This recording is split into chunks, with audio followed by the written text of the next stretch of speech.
hari uwigeze yambwira mwihangane si ugushira isoni wasambanyijwe n'uwamuyoboraga mu itorero harangije arambwira ngo mbigenze gute wowe uracyafite umwanya wo gutegera pastor umubiri ngo ni pastori uracyafite umwanya wo gutegera umuntu umubiri ngo arimo araderivura ngo ni deliverance ubu urimo aragukorera deliverance kuki ataraba delivre ngo nawe ababohotse uburyo atsinde iryo rari yakugiriye uracyafite umwanya wo gutegera amatwi umuntu wakubwiye ngo kugira ngo tugire icyo dukora ngo ni mumetike tujye gusenga by the way Imana iduhamagara niyo kwizera niba wabuze ati kikujyana gusengera busengera sengera ahuri wasengeye ahuri Bibiliya yatubwiye iki yatubwiye ngo nta bandi basigaye keretse abanaki abagaza n'abashidodi ashidodi ni isanduku yaje kunyagirwa bari baza agaciro kayo ko intwaro barazisohora bazibamaramo dore igitangaza ntabwo Samusoni yazize Delila abantu muzakurikirana amateka Delila yari mu mugambi w'Imana cyane ko Delila yanasengeye Samusoni nyuma yuko Samusoni avamwe amaso Delila niwe wamurangiye inkingi afataho Delila niwe wamwingingiye Imana Delila ntiyanarimbutse Samusoni ntiyazize Delila Samusoni yazize agatsiko k'Abafilisitiya yagiye gusakuzanya nabo kandi adahuje nabo umuntu azirabo yakinnye na w'igisoro uzirabo wakinnye nabo makarita uzirabo wakinnye nabo dame uzirabo wabanye nabo mu nkera uzirabo wabanye nabo mu bitaramo uzizabo waganiriye nabo nibo bamenye mayindi yawe kuko iyo uganira umuntu uganira aba ari kuvoma we wanyawe w'imbere Yesu ashimwe cyane inshuti z'umusaraba mugira amahoro y'Imana ni mwene so niyo mugabo Anicet ni umukanguzi TV nk'ibisanzwe tubahaye ikaze mu mwanya w'ijambo ry'Imana aho muri hose mu mwanya murimo cyiciro murimo cyangwa se imirimo murimo yose uhoraho umwami w'amahoro Imana y'ineza Imana se umwami wacu Yesu Kristo Imana yatuguze amaraso y'umwana wayo Imana yaducunguriye inyabihange Gorogota ibaho umugisha ndagira ngo mbashimire mwese mwe mudahwema kutugaragariza ko ijambo ry'Imana Imana iganira namwe inyuze muri twe ryabagiriye umumaro dushimiye abakoze subscribe kugira ngo mujye mubona ijambo ry'Imana dushimiye abakora comment muturema mw'ibyiringiro tukabona ko nibura hari ikiza Imana yakoranye natwe muri mwe Imana ibaho umugisha kandi dushimiye na bene data mujya mukora share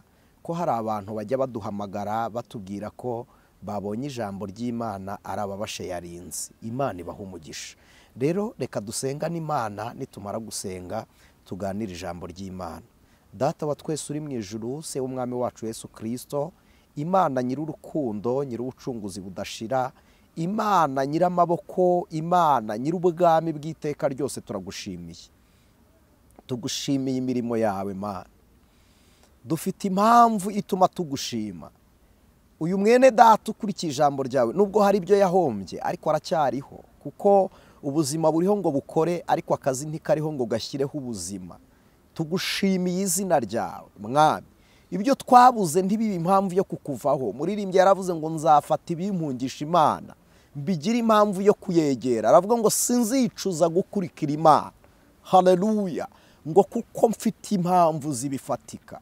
tugushimiye ko bwakeye tugushimiye ko bwongeye kwira amahoro tugushimiye ko dufite impamvu z'ibyiringiro byacu zituma tukwizera tugushimiye ko uri Imana yacu tugushimiye ubucunguzi bwawe tugushimiye imbabazi zawe zihoraho Oria bonema edrai turagushimiye wera wa Isiraheli tuguhaye icyubahiro izina ryawe nirihimbazwe tugushyize hejuru mwami uyu mwanya ururimi rwanjye rubumbuka akanwa kabumbuka ururimi ruvuga ijambo ryawe uriho umugisha mu izina rya Kristo kugira ngo umuntu wese utwumva yumve icyo ushaka ko yumva kuruta ibyo yashaka kumva yumve ibyo ushaka ko yumva kuruta ibyo nashaka kuvuga yumve ibimugirira umumaro urwaye iri jambo rimubera umuti rimukize ryubaka ubugingo rigere mu nkingi zose z'umutima rigenzura ibitari iby'Imana bisohorwe n'ubushake bw'Imana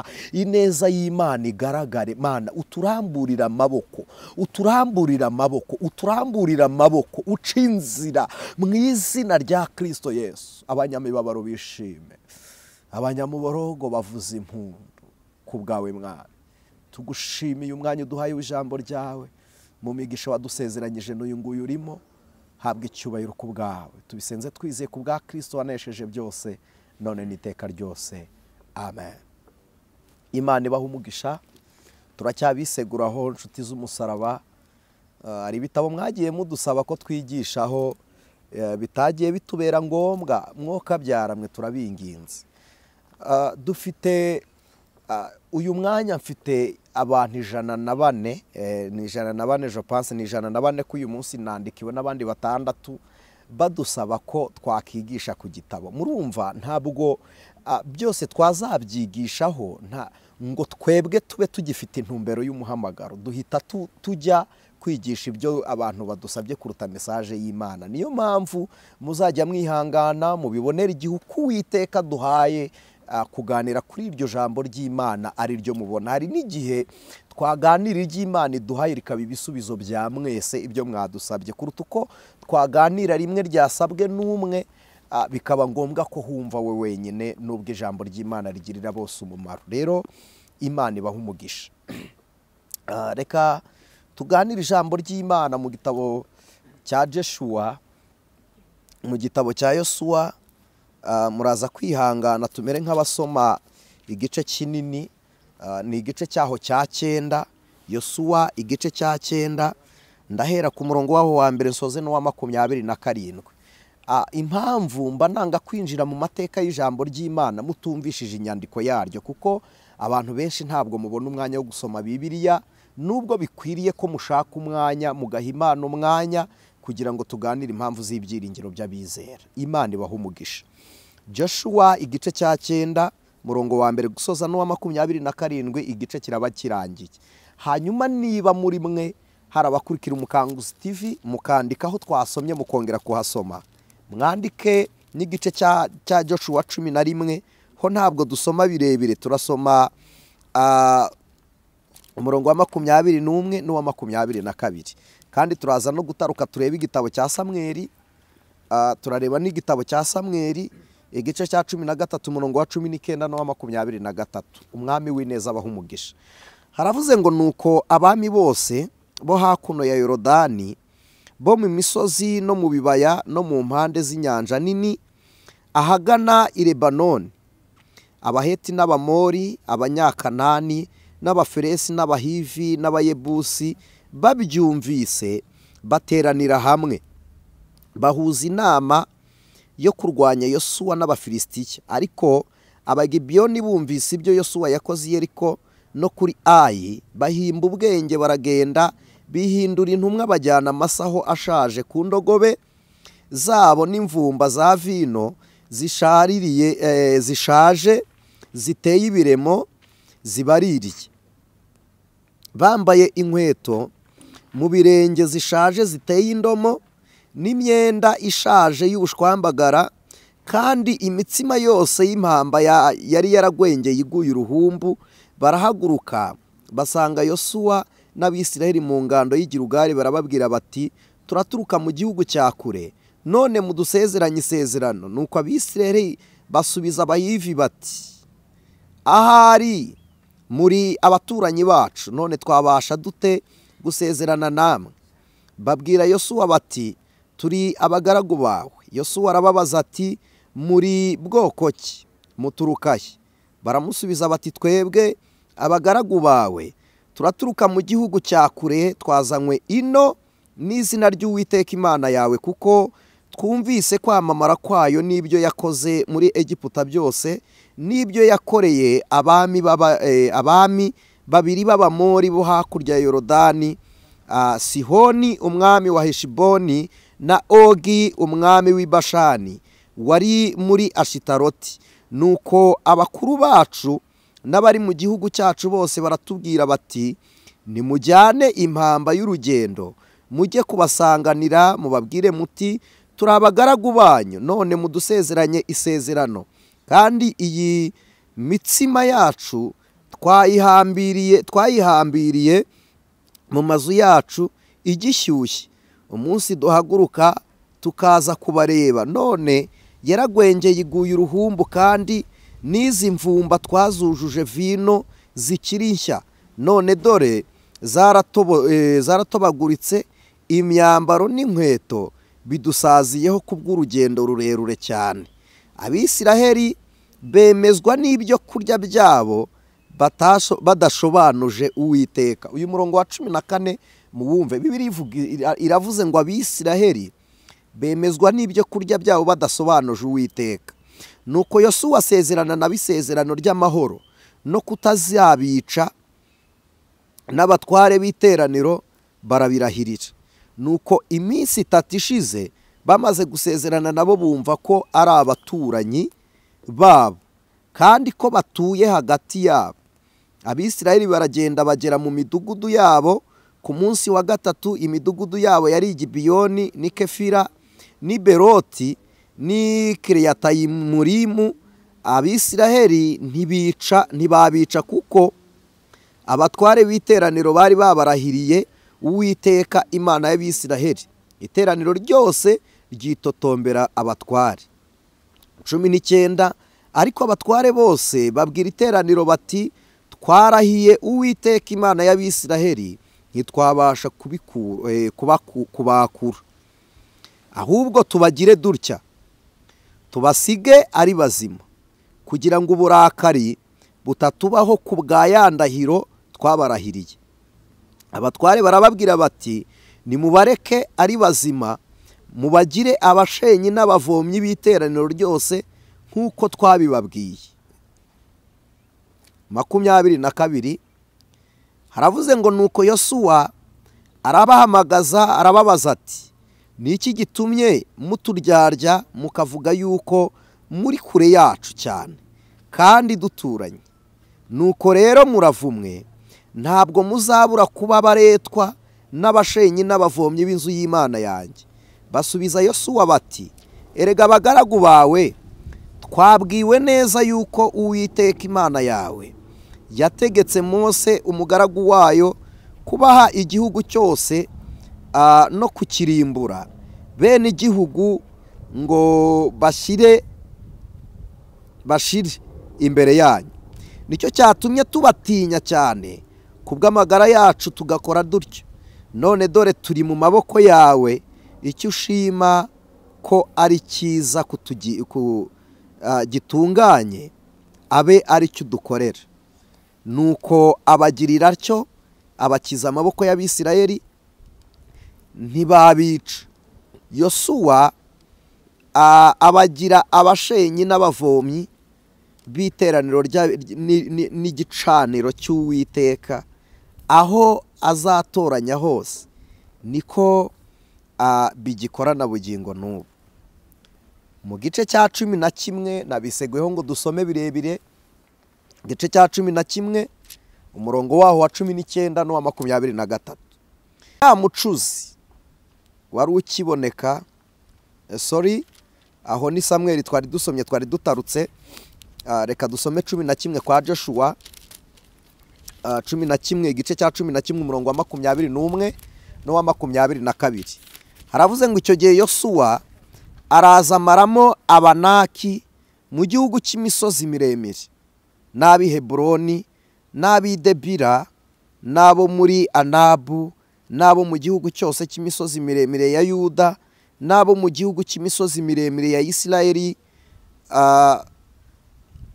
n'abo mu gihugu cy'imisozi miremire ya Isiraheli. Yosuwa arabarimbura rwose n'imidugudu yabo, nta muntu n'umwe wasigaye wo mu Banaki. Bibiliya y'Igiheburayi iravuga ngo hasigaye, hano Bibiliya iravuga ngo nta n'umwe wasigaye wo mu Banaki wasigaye mu gihugu cy'Abisiraheli, ngo keretse i Gaza. Yego, kuko abagaza si Abanaki n'Abapalestina cyangwa se n'Abafilisitiya. Keretse i Gaza ni Gati na Shidodi niho hasigaye bamwe. Dutaruke turebe igitabo cya mbere cya Samweli, igice cya 13 umurongo wa 19. Turasoza n'umurongo waho wa 23. Haravuze ngo icyo gihe nta mucuzi wari ukiboneka mu gihugu cyose cya Isiraheli, kuko Abafilisitiya bavuze bati, tujye tubuza Abaheburayo kwicurishiriza inkota n'amacumu. awe data we. Ariko abisiraheli bose bajyaga bamanuka bakajya mu bafilisitiya ngo umuntu wese atyarishe uruhabuzo rwe n'isuka ye n'intorezo ye n'umuhoro we, ariko bari bafite ityazo ryo gutyaza, nubwo rihari riri mu bafilisitiya, ryo gutyazaho imihoro n'amasuka n'ingobe n'intorezo n'iryo gutyaza ibihosho. Nicyo gituma ku munsi w'intambara mu bantu bari kumwe na Sawuli na Yonatani nta n'umwe wari utwaye inkota cyangwa icumu, ariko Sawuli n'umuhungu we Yonatani bo bari bayitwaye. Nuko abanyagihome b'abafilisitiya barasohoka bigira mu nzira nyabagendwa y'Imikimashi. Mu yandi magambo barasohoka bajya mu nzira nyabagendwa y'Imikimashi kubabuza gutyaza. Iki gice cya 14 cya Samweli igitabo cya mbere muragisangamo inkuru ya Yonatani batera abafilisitiya. Sawuli akarahira aravuga ngo mwiyirize ubusa tuyoboze Imana amaherezo y'uru rugamba. Imana ishimwe, intambara zose urwana, inzira zose urimo, ibyiza byose urimo, ukwiriye kubibana mu ijwi ry'Imana. Baravuga ngo kugira ngo tumenye icyerekezo cy'uru rugamba nuko tubaza Imana. Aravuga ngo kandi turayibaza tugombye kwiyiriza ubusa. Kwiyiriza ubusa ni kimwe mu muco w'abakristo w'abanyamasengesho kitagikoreshwa none kubera ubuhenebere bujyanywe n'igihe twita iterambere. Reka mbibutse ikingaruke ku byo dusomye ubwo Imana ari byizanye ngo tubivuge, hari impamvu irimo. Reka mbibutse ko Imana itagitera imbere, nta terambere ry'Imana ribaho. Oya, ahubwo Imana ikuza uwo yahamagaye kugira ngo imukoreshe uko ishaka ko akorana nayo.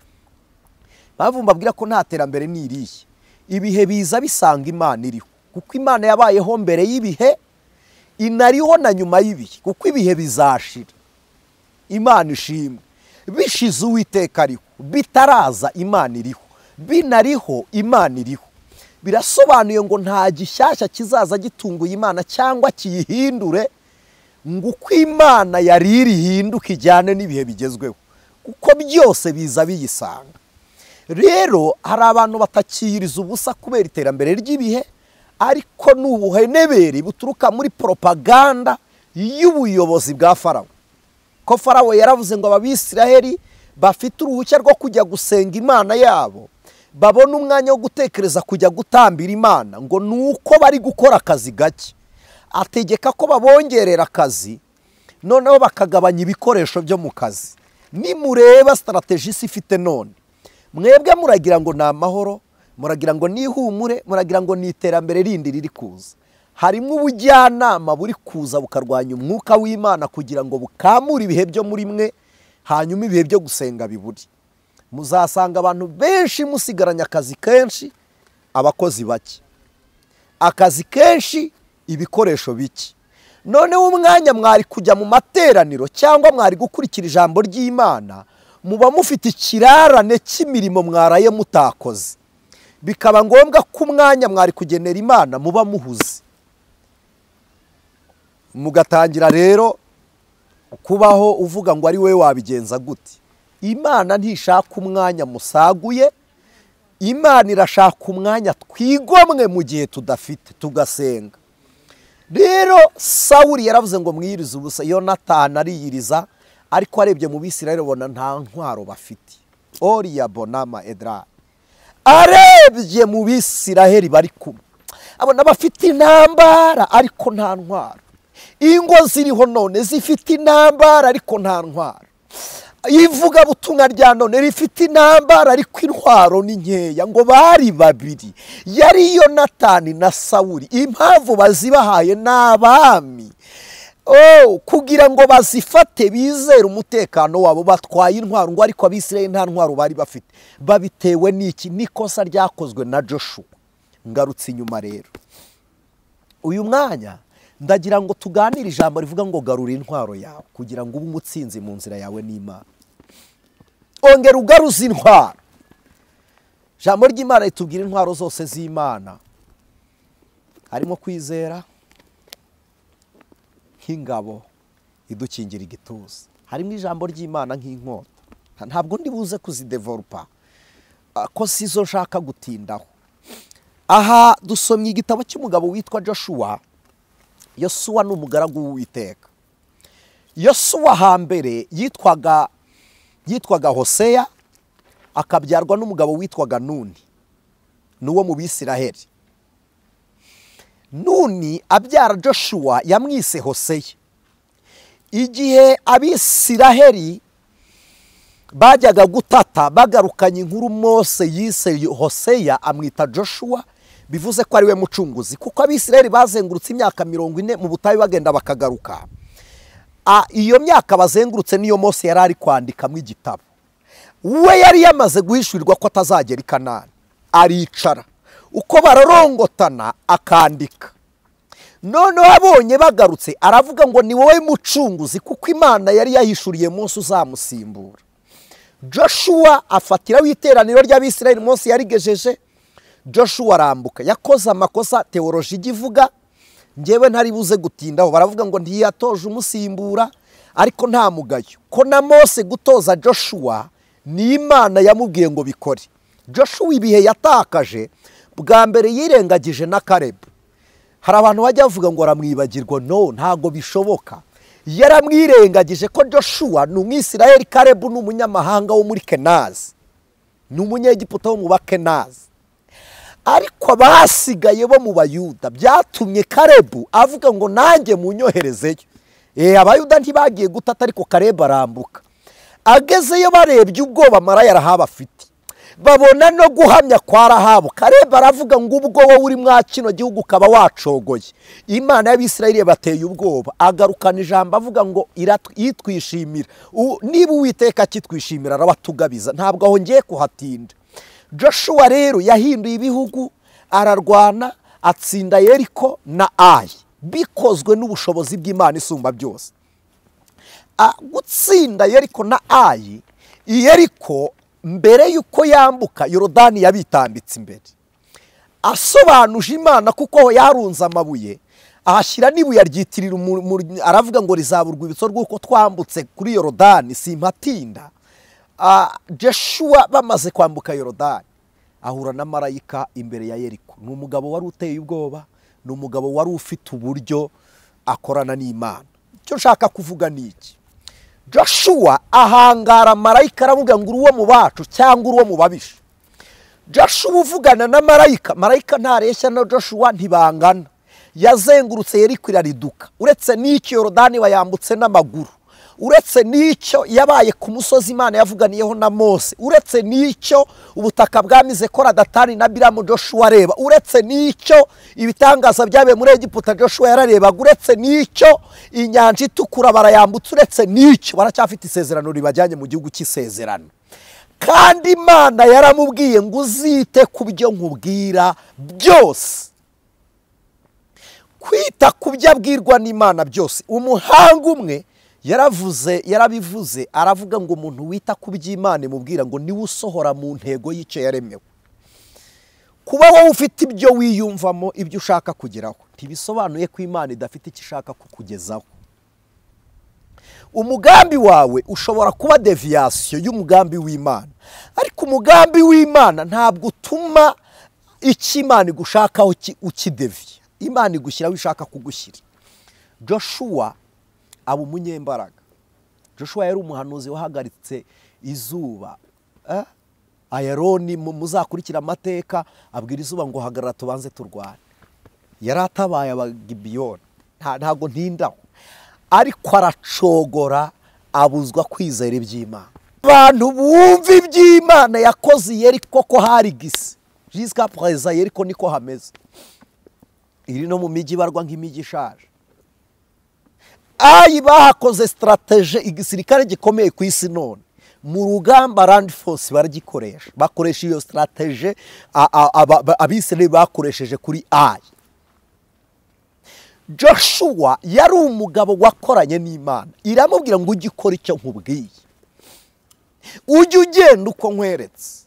Abagibiyoni abagibiyoni barangije bagera ku rwego bumva iby'Imana yakoze, bumvisha iby'Imana yakoze, baravuga ngo aba bagabo nibagera muri iki gihugu bazatumerera nabi. Reka nkubwire, umuntu ugendana n'Imana atera ubwoba ibyo anyuramo. Umuntu ugendana n'Imana mu nzira atera ubwoba inzira arimo, atera n'ubwoba aho azanyura, atera n'ubwoba bazanyuramo. Umuntu ugendana n'Uwiteka, eni mari wango zaini mondrai pehosa ni pari yango zaini ma.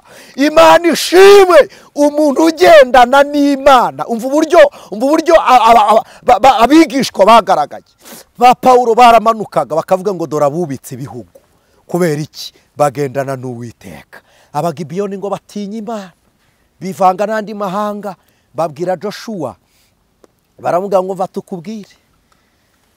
Bo ubwabo mbere yuko baganira na Joshua bagiye inama, baravuga ngo Imana yabo irabatugabisa, baratwica batumare. Ngo kubw'amagara yabo, niko Bibiliya yavuze, bagira ubwoba bwinshi. Barangije bahimba imitwe, niko Bibiliya yavuze. Ngo bahimba imitwe, baravuga ngo kugirango dukire urupfu n'inkota y'Abisiraheli, nuko duhimba imitwe, kandi iyo mitwe tuyitware nk'abanyacyubahiro, nk'abo tugize icyubahiro, twe twigira abagaragu imbere yabo. Niyo mvugo yakoreshwaga. Baragenda baravuga ngo abagaragu banyu twumvise iby'Imana yakoze, twebwe duturutse kure. Bafata imitsima barayitara. Dufite abantu batari ubuhamya bakabushyiraho uruhumbu. Dufite abantu batara ubuhanuzi bukazaho uruhumbu, wamwumva ukagira ngo amaze iminsi abana nayo, ukagira ngo amaze igihe asengana n'Imana. Dufite abantu badaherukana n'Imana ariko bakubeshya ngo bahereye kera, ngo bamaze iminsi. Barayitara ngo igura uruhumbu, vino barazifata barazishaririza, baraza baravuga ngo nimunyweho. Bibiliya yatubwiye ngo ibyo kurya n'ibyo kunywa by'abagibiyoni ngo biba igihamya cy'Abisiraheli, ngo batabajije Imana. Mana we, badasobanuje Imana, biba igihamya badasobanuje Imana. Nakunze umukobwa, ntabwo ari igihe kinini maze mumenye. Nakunze umukobwa wasenze, yari afite fiyanse wari inshuti yanjye. Uwo mukobwa yaranzi ariko ntazi ko bombi baziranye, bombi nari mbazi ku ruhande. Umusore yari afite abakobwa batatu yateye inda, akagira n'undi mugore bari baradivorushije. Umugore yaragiye ariko agenda afite umwana we. Ageze mu rugo umugore yashatsemo nyuma yo kudevorusa yariromariye. Akimara kwiromariye ashaka mu rundi rugo. Ubwo si bane, urundi rugo babyaramo umwe, hanyuma na wa wundi wa mukobwa yataye muri rwa rugo. Ariko bakaguma n'ubundi bagaruka bakongera bagasambana. Uwo mukobwa mbabwiye yarapfukamye arasenga, abwira Imana ngo sinshaka urugo ndimo utarurimo. Abwira Imana ngo sinshaka urugo umugabo arimo wowe udahari. Abwira Imana, arayibwira ngo ndashaka ngo ungirire neza. Nyuma gatoya uwo musore yaje postinga turi kumwe, twari twatembereye ahantu nge nawe, apostinga turi kumwe. Babiri muri bamwe yateye inda bari banze. Umwe aca ku ruhande arampamagara, n'undi aca ku ruhande arampamagara. Ndagenda mbaha umwanya turaganira, tukibonana sanga umwe aratwite n'undi aratwite. Noneho bandangira n'undi wa gatatu kuko bo barihuje baramenyana. Ndangije nsubira inyuma mbwira wa musore, ndambwira nti ibingibi biti fiance wawe arabizi, ibi wakoze ntago byakubuza kubaka. Ibyo wakoze ntibyakubuza kubaka, naho waciye ntihakubuza kugeraho Imana ikujyana. Icyakubuza ni kimwe, n'uburyo witwara nonaha ukimara kumenya ko ibyo ngibyo wakoze ari urubwa. Bera b'Imana, tuganira namwe, umwuka w'Imana ajya abaha inyigisho, abaha impuguro kuruta twebwe. Tuvuga, Imana ijya ivugana namwe kuruta ibyo tuvuze. Ariko ndagira ngo nkubwire ko aho wanyuze, amateka yawe, kavukire yawe, aho bigusiga niho Imana iguterurira. Aho Imana itagufatira naho wowe utayemerera. Ariko aho wemereye Imana niho ikoranira nawe. Kuvuga ngo ibyo nakoze ngo abantu bazambona gute, ntidufite umwenda wo gukora ibyo dukora byiza ngo twishyure ideni dufite abantu. No, dufite umwenda wo kwishyura iry'ubugingo Kristo yaducunguriye kugira ngo tubere maso ubuzima bw'ahazaza. Wa musore yari yanyemereye kungurira ibikoresho bimwe si ngombwa kubitindaho, yari yanabizanye. Arangije arambwira ngo rero niba utangiye kwivanga muri ibi ngo nsubije bya bindi naguhaye. Ndabitondora na mwana ibiganza byanduye ntibijya byubakira Uwiteka. Na Dawidi amaraso yatumye atuba ku rusengero. Ndambwira ntakira kandi ugubwe neza. Ndambwira ni ukuri ntihagire n'umuvumo kubaho. Imana yo mu ijuru ikweze. Ndahindukira mbwira wa mukobwa ndambwira nti rero wihangana ariko uzi ko uwo wihanganira ateye atya, cyangwa se umureke uzi ko ureka ateye atya. Ikintu cyanejeje nuko uyu mukobwa yaje guhura n'umugabo we. Ejo bundi twarabashyingiye kandi mugira urugo rwiza.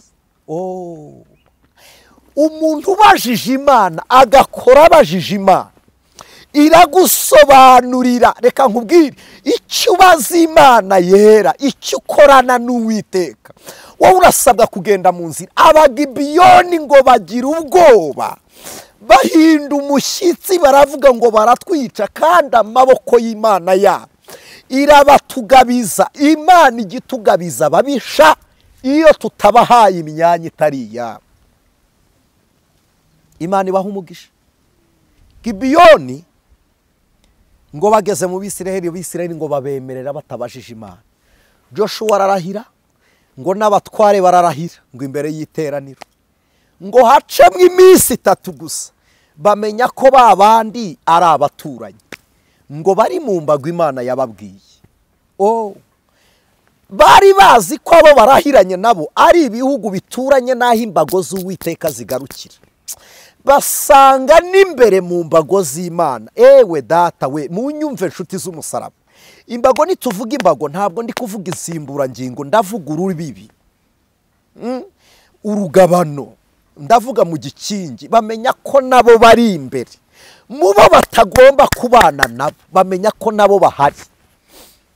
Hari uwigeze yambwira mwihangane si ugushira isoni, wasambanyijwe n'uwamuyoboraga mu itorero. Harangije arambwira ngo mbigenze gute?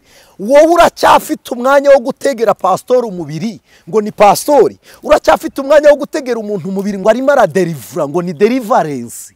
Ubu urimo aragukorera deliverance kuki ataraba delivre ngo nawe ababohotse uburyo atsinda iryo rari yakugiriye? Uracyafite umwanya wo gutegera amatwi umuntu wakubwiye ngo kugira ngo tugire icyo dukora ngo ni mumetike tujye gusenga? By the way, Imana iduhamagara niyo kwizera. Niba wabuze tiki kujyana gusengera, busengera, sengera aho uri. Wasengeye aho uri se, aho ushobora kugera waba yari usengera. Tutishije ubu butumwa ngo amenya ko ari abari mu mbago.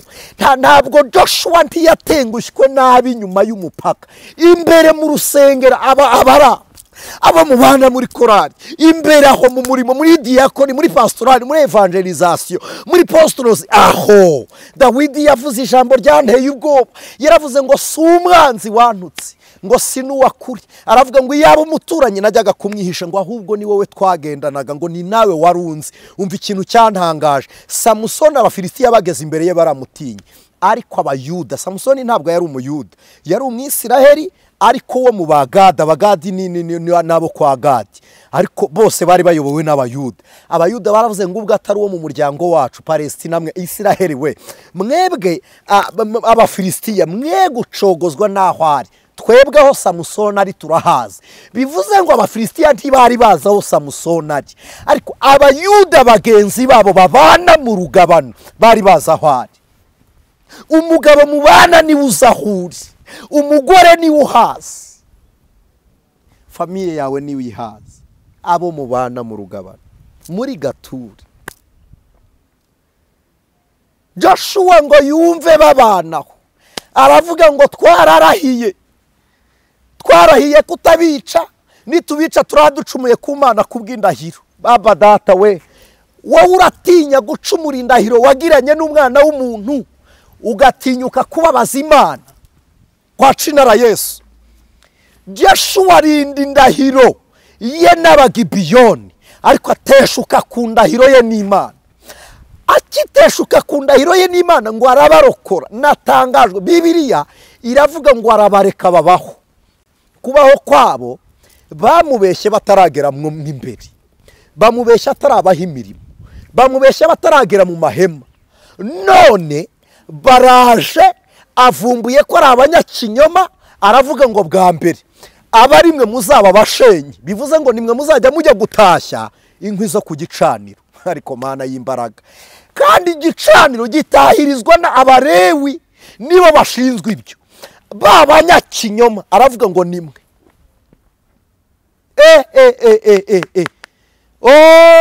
Bamwe bamubeshya uwo mwanya, nimwe muzajya muvoma. Kabiri, nimwe muzajya mwenyegeza. Gatatu, nimwe muzenga vino. Ngo abagira abashenyi, abaretwa n'abavomyi bo mu ihema ry'Uwiteka. Bakubeshya bataragera mu ihema, akubeshye mutarateretana, akubeshye mutarabana, akuryargije nta kintu murahuriraho, none amushyira mu ihema. Dore igitangaza, Bibiliya yatubwiye iki? Yatubwiye ngo nta bandi basigaye keretse abanaki, abagaza n'abashidodi. Ashidodi niyo isanduku yaje kunyagirwa, bari bazi agaciro kayo. Nta wanyaga isanduku atayizi. Ninde wakubeshye ko hari uw'ibimara atazi yariyo? Abo wahaye umwanya nibo bagutwaye igihe, abo wahaye umutima nibo bagutwara ubugingo.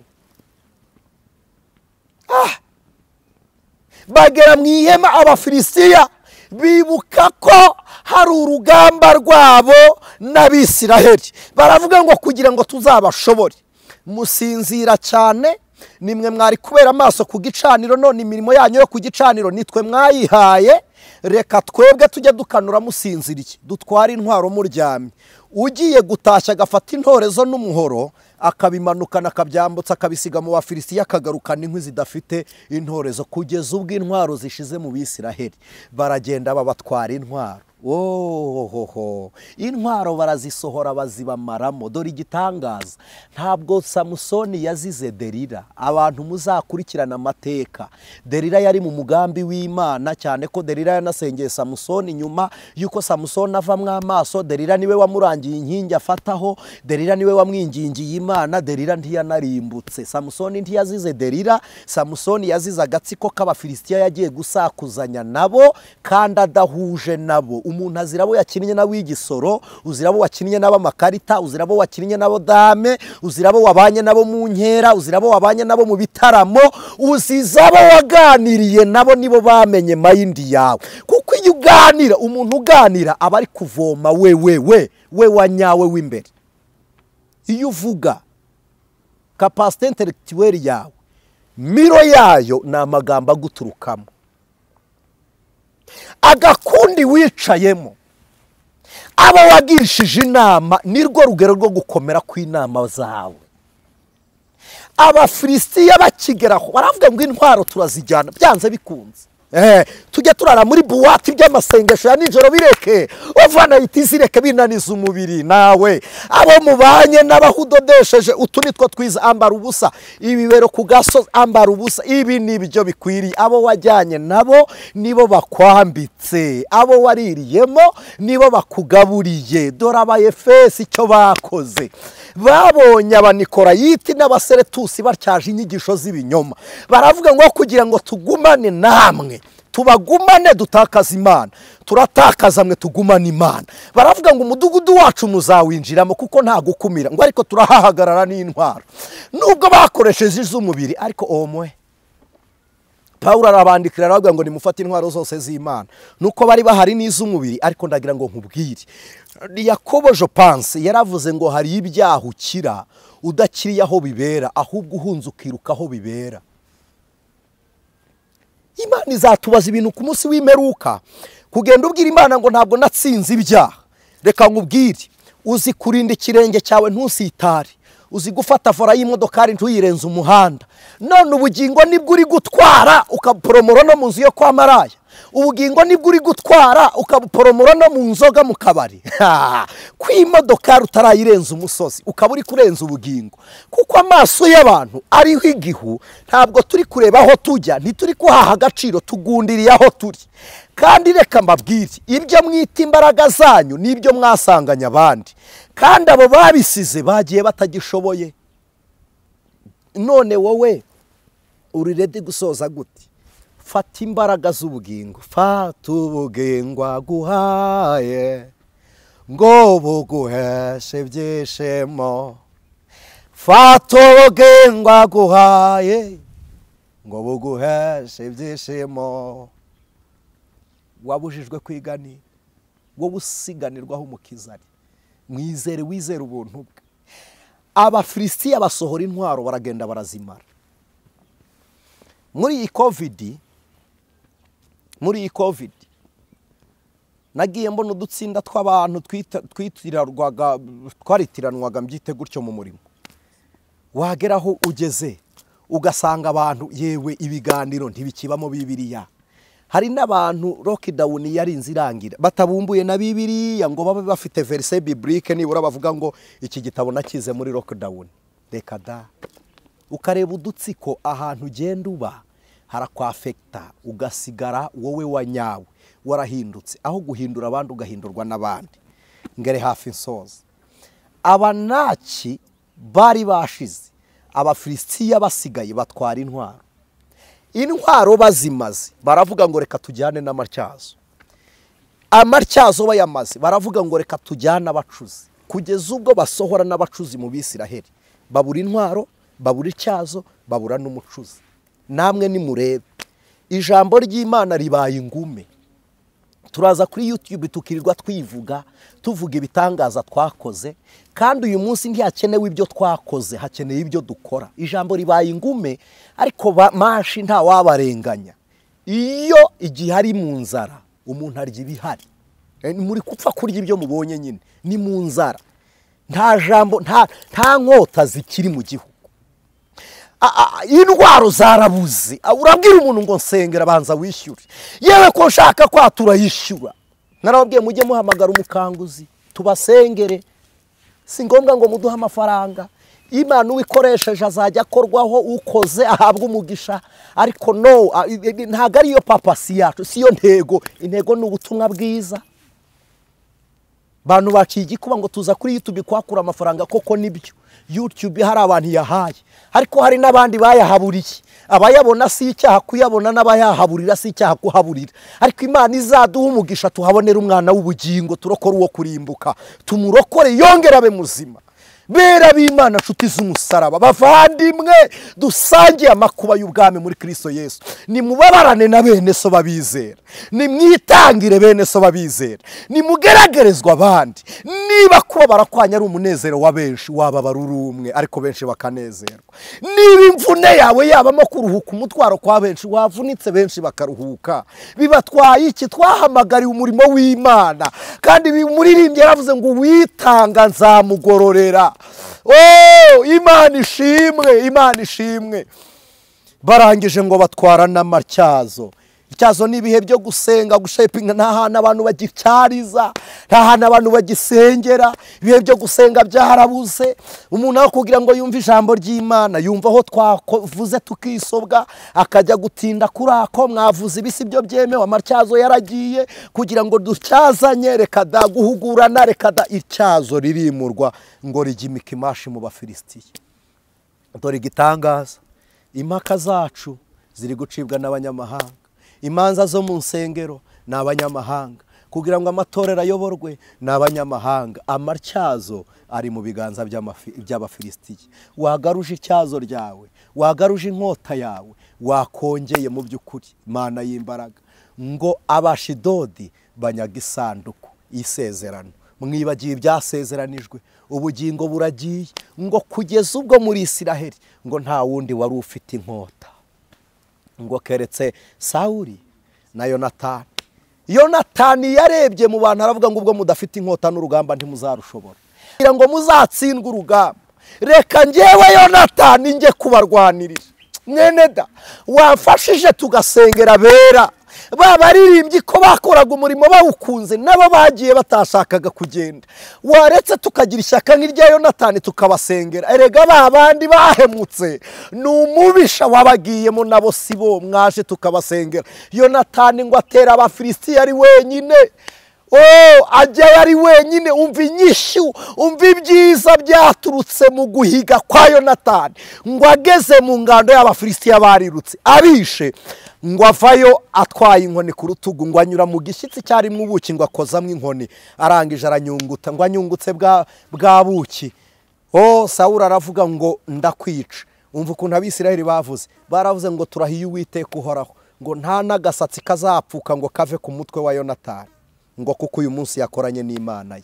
Dusengane Imana, dusengane Imana, Imana ishimwe, dusengane Imana.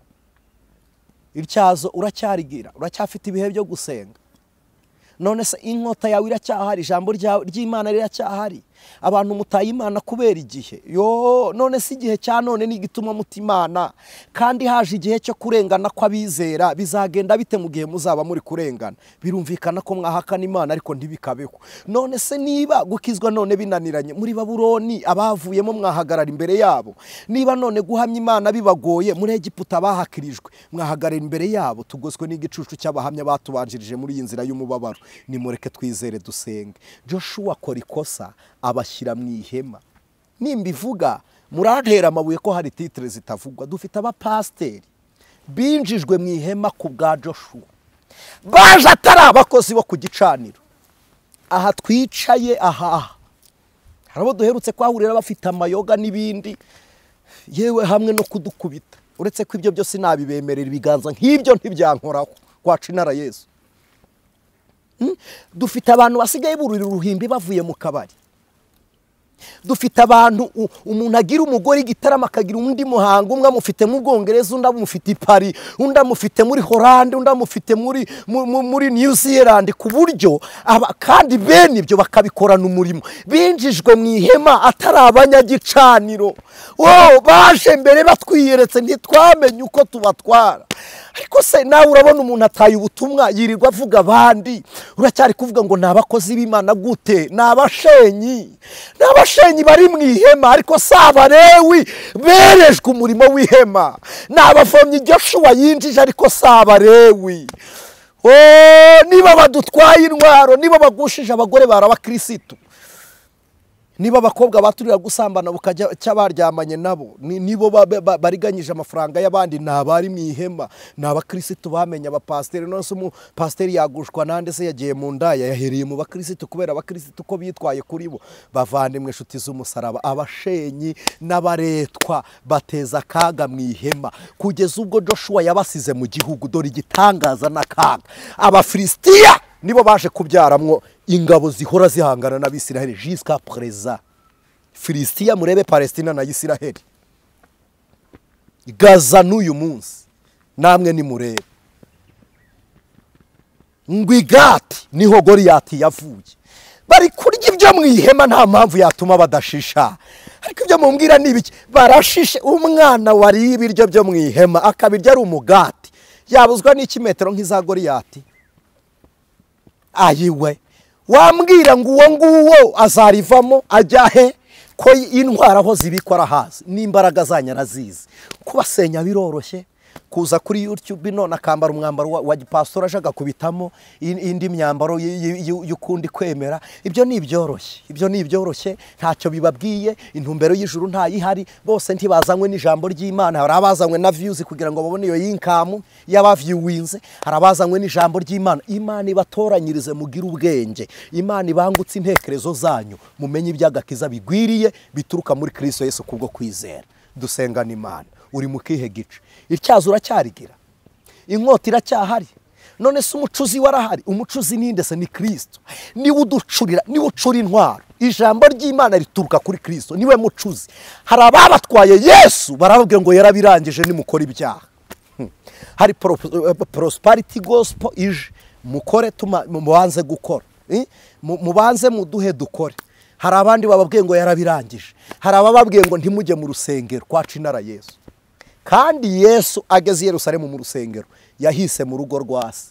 None mwebwe hari abari gusengera ku misozi batagira insengero, ngo bitwa bera, ngo ntibajya mu rusengero ngo ruriho imisaraba, ngo uwo musaraba. Uzi uwo musaraba icyo sobanura? Umuntu wese no kwirimba, sinje kubabwira ayo mateka. Imisaraba bayishyira ku muntu wemeye Yesu umwami n'umukiza, bisobanuye ngo narapfuye. nzukana na Kristo. Umusaraba ushushanya ibyiringiro by'abizera, kuvuga ngo uri ku nzu, ibyo twiringira byacu foundation yabyo ni ku musaraba, iherezo ryabyo ni muri Kristo, kuko ari byo byiringiro. Umusaraba niryo bendera ry'abakijijwe. None se kuki mutarababazwa nuko igihugu cyamanitse amabendera? Ariko se twebwe tumanitse ibendera ku rusengero muvugije induru ngo ntibinjira, babatwaye Yesu, nta mucuzi ugihari. Ubuzima bw'abera buri mu kaga, buri mu marembera kubw'umucuzi yagiye. Ongera ubwira umucuzi ngo garuka ubane nanjye. Bwira Yesu yongera azacura inkota, yongera azacura intwaro. Muririmbyi yararimbye aravuga ngo mvugutira kandi ucure inkamba zimvemo. Izi nkamba zigutera kwikinisha, Kristo nagucure. Inkamba zituma uroga, Yesu nagucure. Inkamba zituma uryama ukarota nabi, Yesu agucure. Inkamba zikugira umuwe homosexuality, Yesu nagucure. Imana nigucure. Mucuzi we, mucuzi we, honda amaboko akora imirimo y'urugomo, cura kamera n'ingeso zo muri twe. Mucuzi we, cura amaso yacu yongera arebe ku bugingo buhoraho. Cura umunwa wacu wongera uvuga amagambo akwiriye. Ongera ucura ingingo zacu z'umubiri. Mucuzi we, cura imitima yacu twongere dutekereze. Ongera uduhe igicaniro cyo muri twebwe.